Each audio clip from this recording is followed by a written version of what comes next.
Today, our very special guest and Gen Z leader is Juan David Campolargo. It's amazing how many accomplishments he has at such a young age. Juan David is just 17 years old and he's a senior in high school. He was originally born and raised in Venezuela and recently moved to Chicago just 2 years ago. When he first arrived in the USA, he knew no English at all, but mastered it in less than 6 months. Just the following year, he started taking college level and honors classes just a year after moving into the country and learning the language.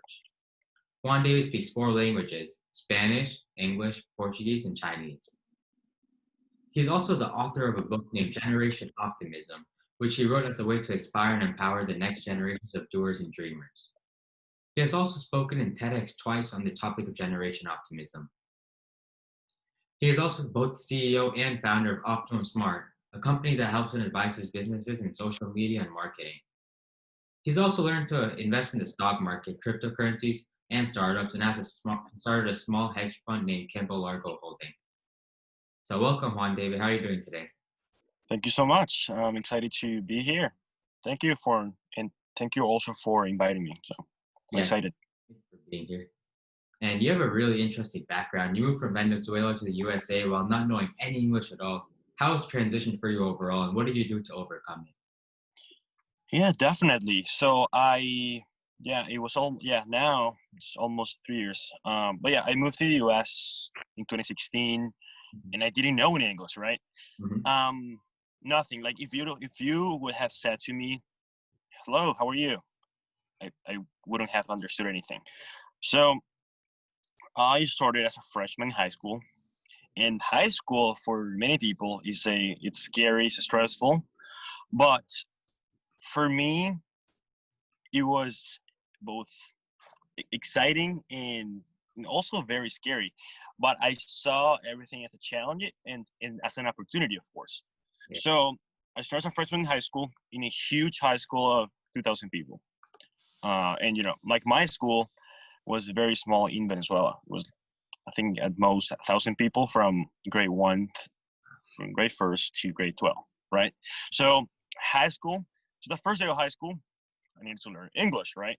So I told myself, I'm going to learn English in one day. What do you think happened? Work out. Worked out or didn't work out? Did not work out. You sure? Yeah, one day. Well, I didn't care, and I went for it. But at the end of the day, the only thing I had was a bunch of headaches. So I tried again and told myself a week, not even close. I tried again, a month. I had learned a few words and phrases, but nothing close to fluency. Guess what I did next? I tried again, and I told myself 6 months. And by the end of the 6 months, I was pretty much fluent, and I was able to communicate with my peers, teachers, and classmates. Just 6 months? Just 6 months, of course. I mean, I had some strategies. I worked super hard, but that was my goal. And one of the things is that a lot of people told me, hey, you're going to learn English in 2-3 years, and maybe you'll know some words, but you're not going to be fluent. And of course, my English is not perfect now, but I think it's good. But I think one of the things that we need to realize is that when setting goals, we need to be as crazy as possible. And if your goals are not like if you don't reach those goals, it's fine. Mm-hmm. Just keep adjusting and keep adapting. But just by being crazy and being super ambitious, you might actually get those. And like, who would have thought I would have learned English in 6 months? Yeah, that's insane. Yeah, it's amazing. But at first, I told myself a day. So. Yeah, it's amazing. I've never heard anyone do that before. I love that. And throughout all of this, how did your schoolwork go while not knowing any English at all? Wasn't it hard to adjust and read all the schoolwork and do your homework? Because there's a lot of textbooks and things like that. Of course. Thankfully, I was a freshman, so classes were not as hard. And I was also, since I didn't know anything, any English or anything, I was also involved in ESL classes, meaning English for second language. So I was involved in a couple of classes like that. So that wasn't as challenging and as impactful. But like things like math, like other classes like that were in English 100%. So that was definitely challenging. I didn't understand anything. It was frustrating. I would get headaches and like what is this? Like, come on. But thankfully, I was patient. I was dedicated. I was committed to my goal, and that's how I made it happen. But yeah, it was hard. It was hard. It was not. It was not. I didn't enjoy it as much. Yeah. But that's just the school aspect of stuff. How was it socially for you to connect to other people? Like, how challenging was it to I make mean, friends? I couldn't talk to people. I mean, there were people who, people are, most people are nice, right? People, but like there's always people that make fun of you because you don't know how to talk or you know how to search anything. But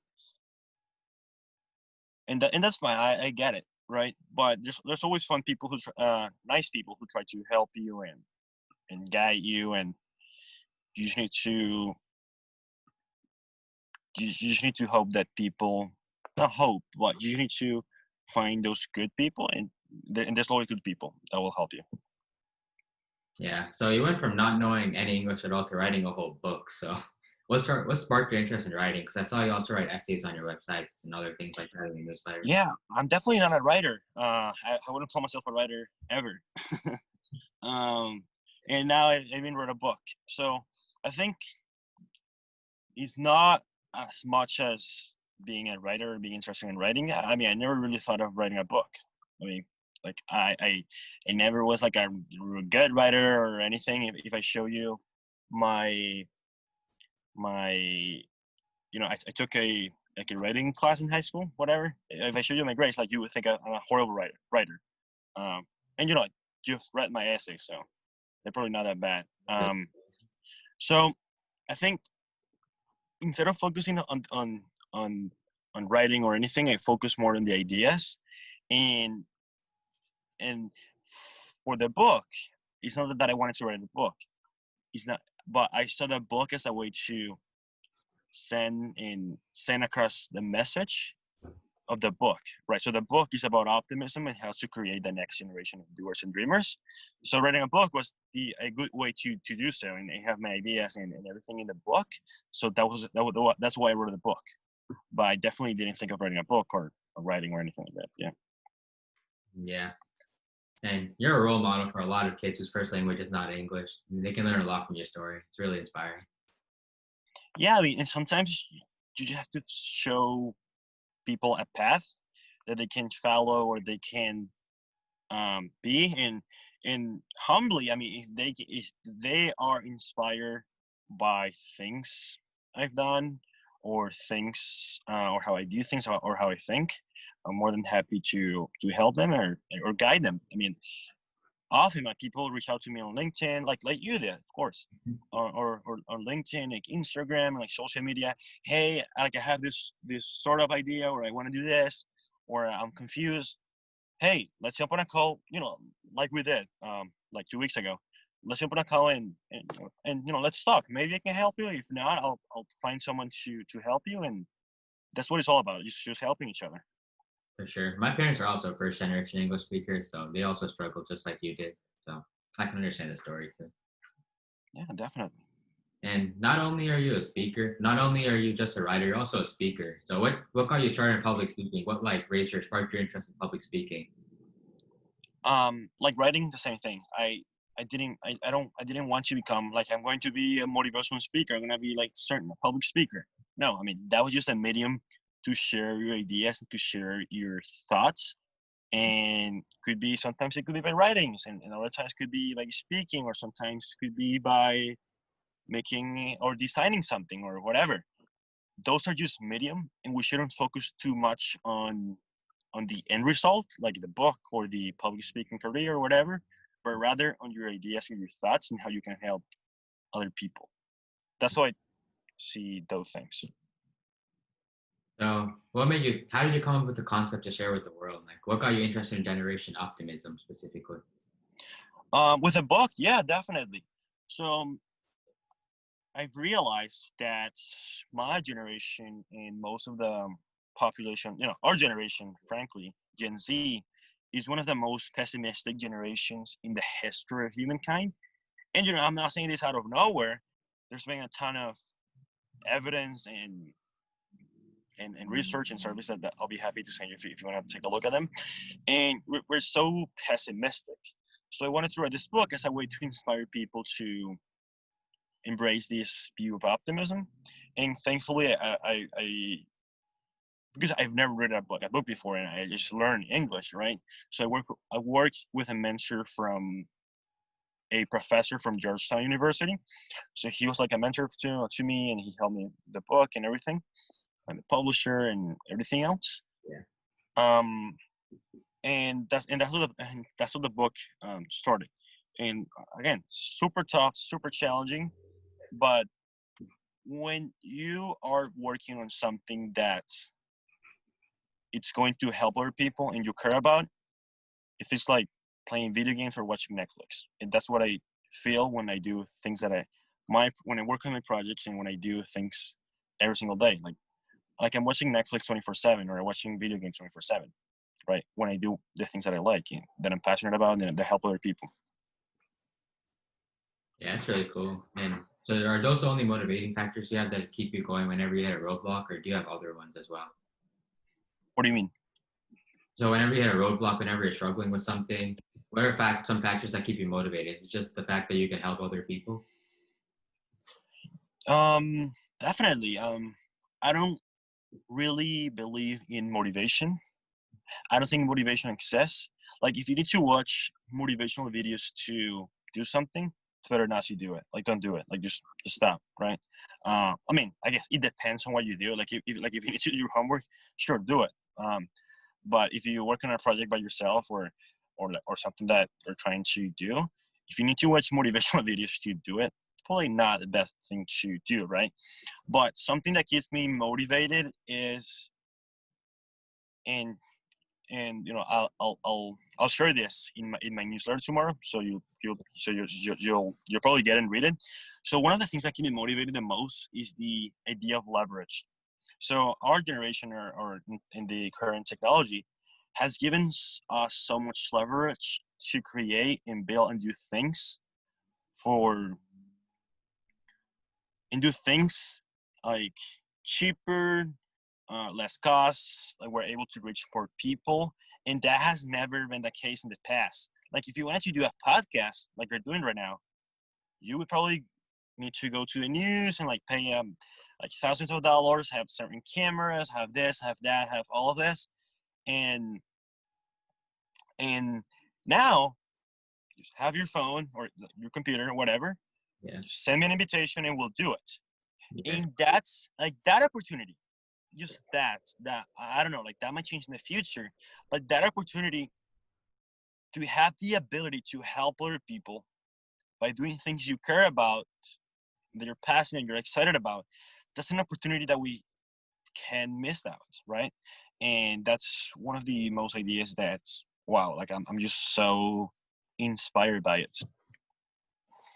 Mm-hmm.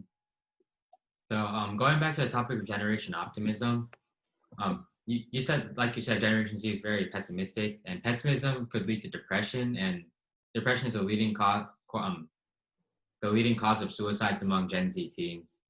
So you bring up a really great point, and I think optimism is really important overall to help teens. Yeah, and I don't see optimism as, a lot of people think of optimism as delusional and just like and just being hopeful and like not caring about things. But in reality, the optimism is the only way that we're going to be able to solve our challenges in the future. And we have the COVID-19, but in the future we're going to have way more problems. And the optimists are the ones who are going to try and do something about it, right? Like you're starting a podcast. That's super hard, and a pessimist person would think, you know what, I can start a podcast from scratch, right? But you did it, like, and having that optimism to do things, and of course not being extremely optimistic, because extremely optimistic is the same as being extremely pessimistic. Both ends do nothing. But having a balance of optimism, of course, is what leads you to really amazing things. And and I'm humbly an example of that. Yeah, for sure. And who or what inspired you to think as a leader overall throughout your whole journey? I mean, I don't call myself a leader or anything like that. And like I said, I mean, I don't even think I'm a leader or anything like that. But I think if if I can humbly help someone from my experience and from what I've done, like I'll be more than happy to do it. And if people want to call me a leader, sure. If they don't want to call me a leader, sure too. Like I don't really care about those names or anything like that. Um, but I think I'm way more focused on working on projects that help other people and working on projects that I care about. Um, and if people find it helpful, if people find it inspiring, if people find it useful, Mhm. I want to keep doing it. Yeah, for sure. So, on your pathway to success, how did you bypass all your distractions and disruptions that came along the way? And I mean, I don't think I'm that successful either. But from what I've done, we live in a world of constant distractions, right? Yeah.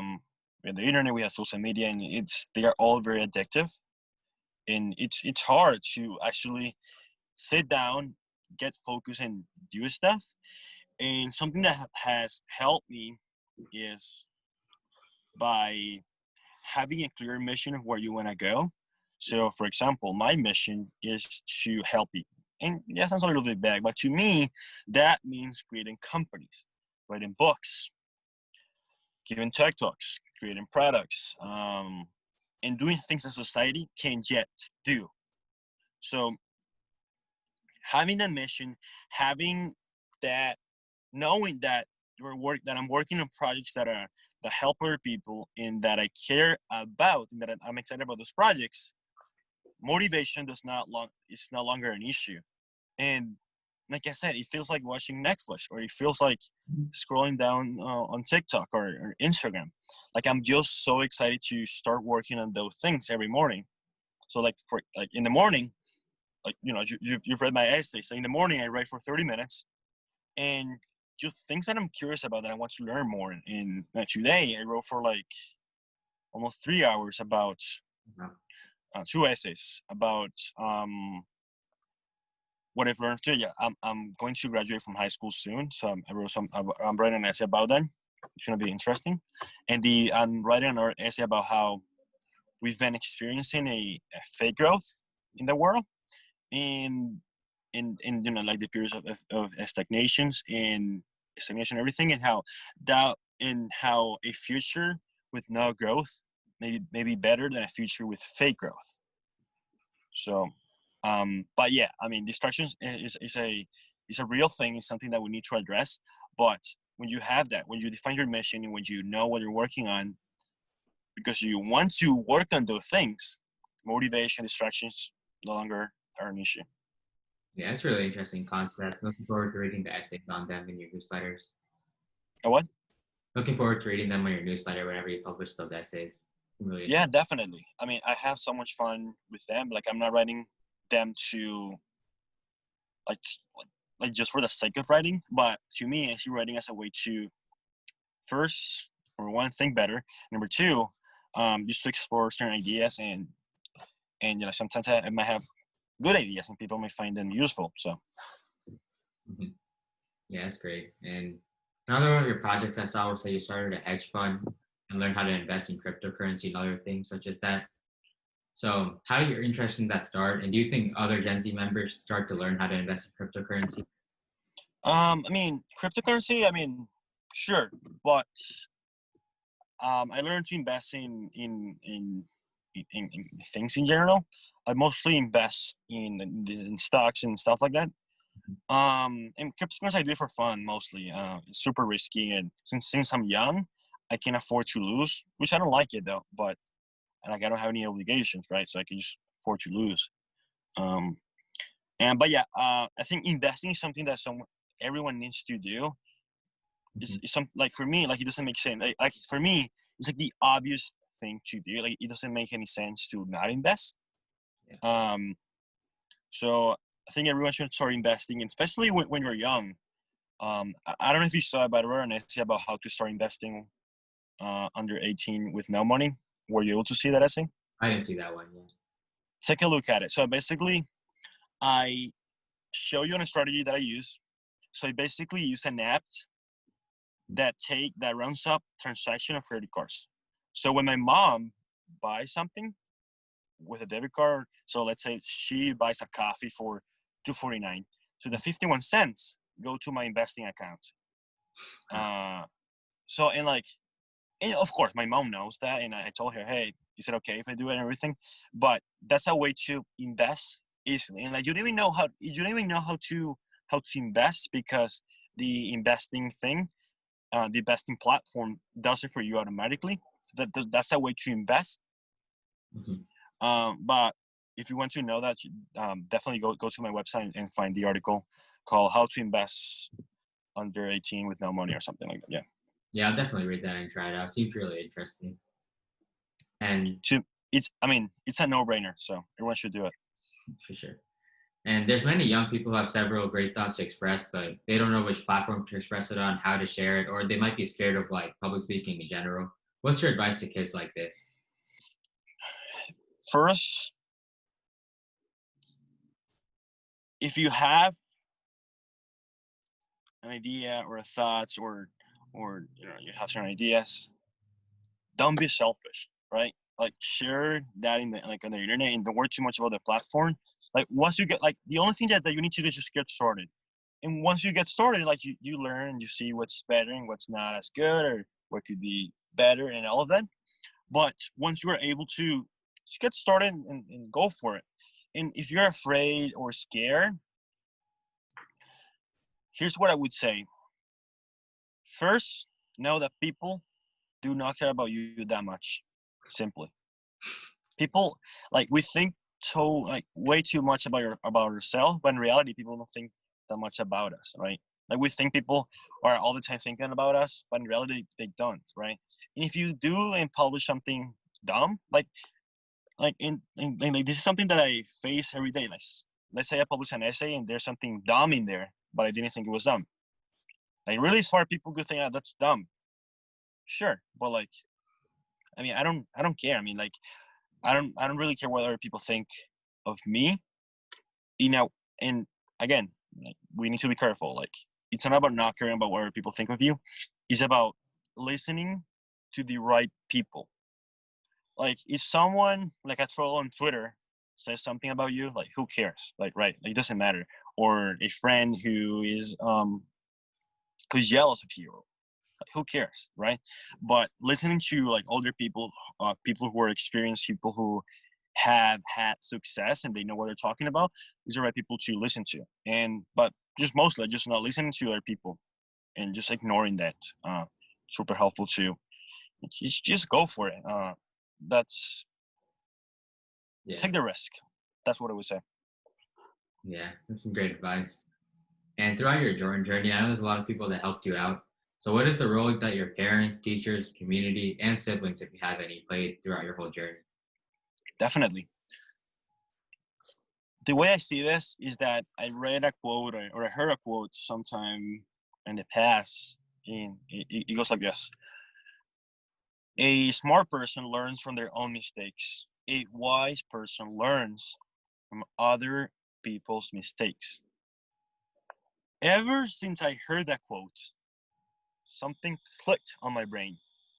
Mm-hmm. And if we're able to ask other people, other teachers, mentors, parents, and you're able to not make those mistakes, you're automatically and intrinsically going to be more successful, quicker and better and faster, and whatever you want to call it, right?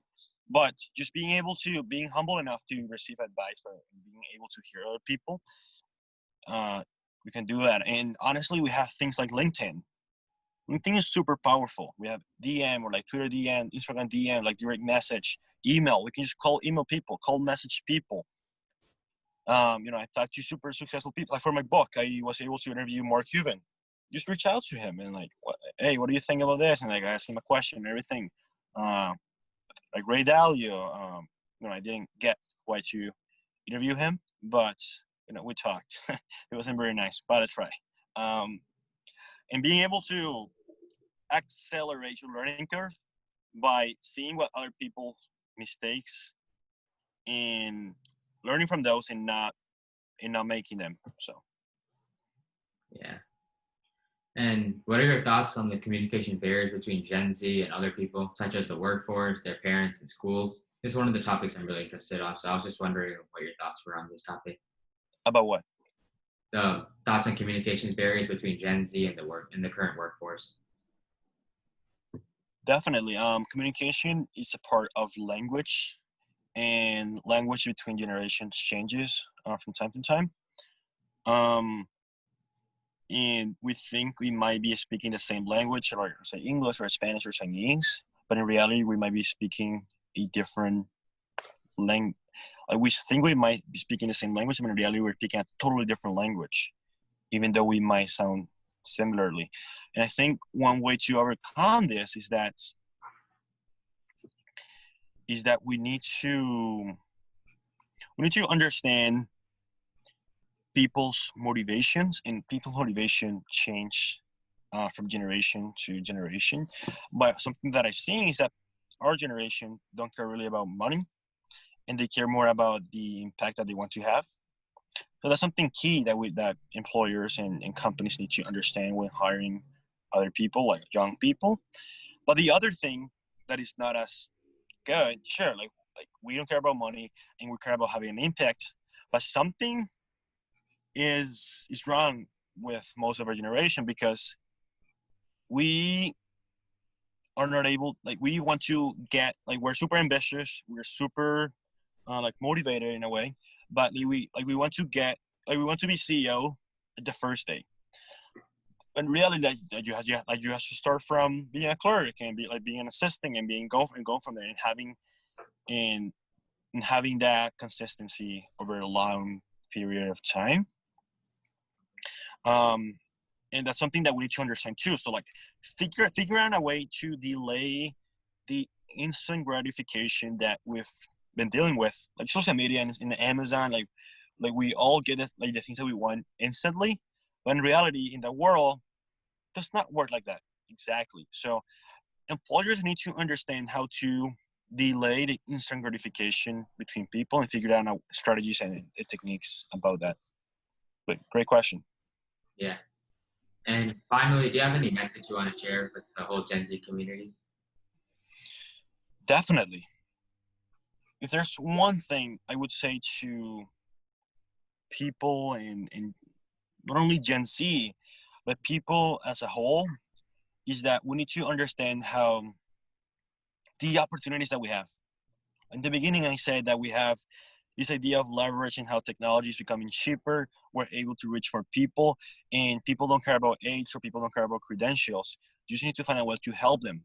If you're able to help them, if you're able to find a project to help other people, a project that you care about, even if you're not as successful, which you probably will, but you're going to be way happier. You're going to be more connected to other people, to the world, to your community, and just makes the world a better place. And in order to do that, we need to have a sense of optimism.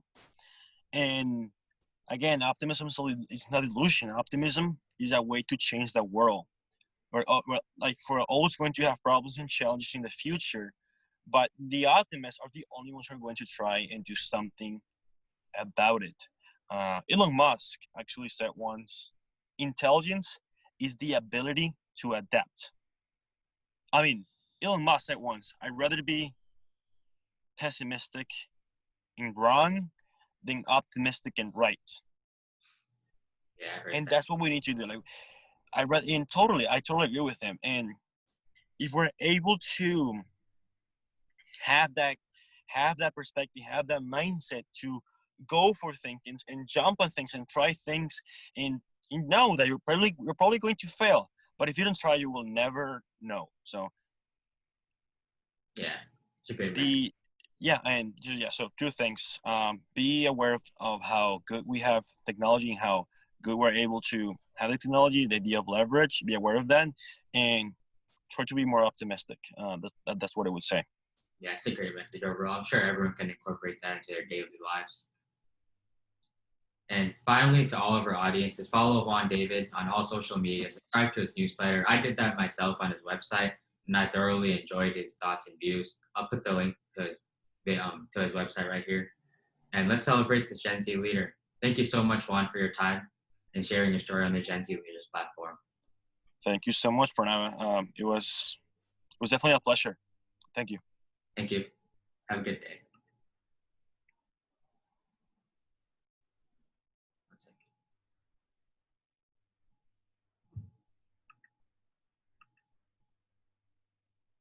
Yeah. Okay.